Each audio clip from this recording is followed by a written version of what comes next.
খবর 24 সাথে আপনাকে স্বাগত। নতুন নতুন খবর জানার জন্য আমাদের চ্যানেলে চোখ রাখুন।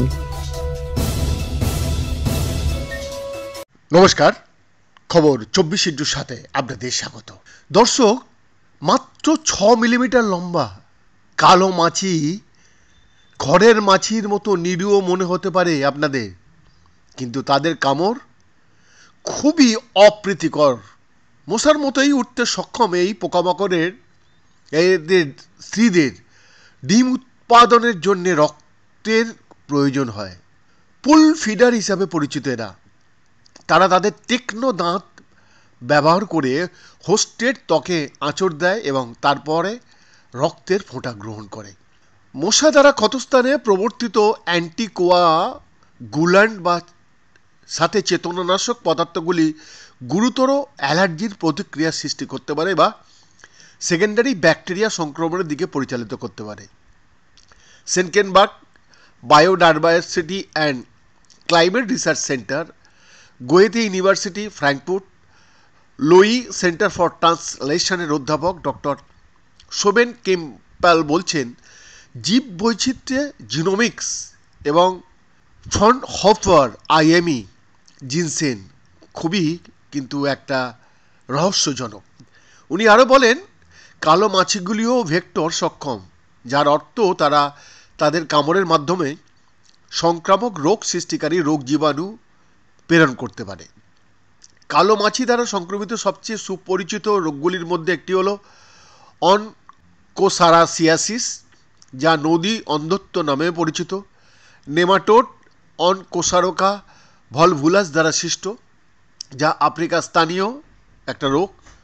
বিশ্ব স্বাস্থ্য সংস্থার মতে বিশ্বব্যাপী 1.15 মিলিয়নের বেশি মানুষ ইতিমধ্যেই এই রোগের ফলে তাদের স্মৃতিশক্তি হারিয়ে ফেলেছে।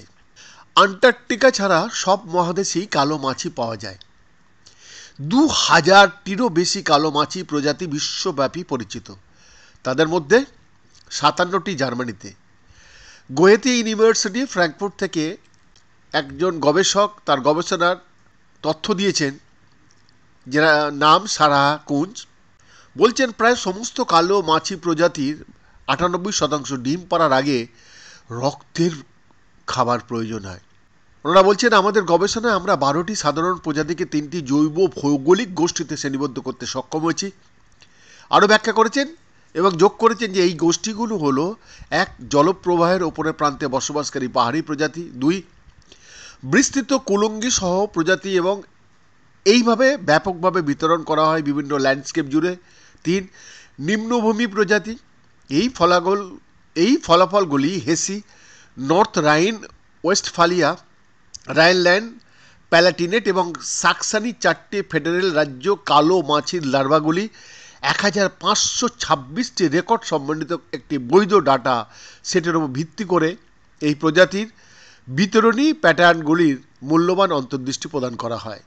ওনাদের গবেষণায় চলমান জলবায়ু এবং ভূমি ব্যবহারের পরিবর্তনের অধীনে 3টি গোষ্ঠীর জন্য জনসংখ্যার বিকাশের বিভিন্ন প্রবণতা অনুমান করেছেন এবং সাথে ক্রমবর্ধমান তাপমাত্রা এবং জলাশয়ের ক্রমবর্ধমান রাসায়নিক দূষণের কারণে পাহাড়ি গোষ্ঠীকে ঝুঁকির মধ্যে এই ভয়ানক মাছিদের কামড়ের ব্যাপারে বিবেচনা করা হয়েছে।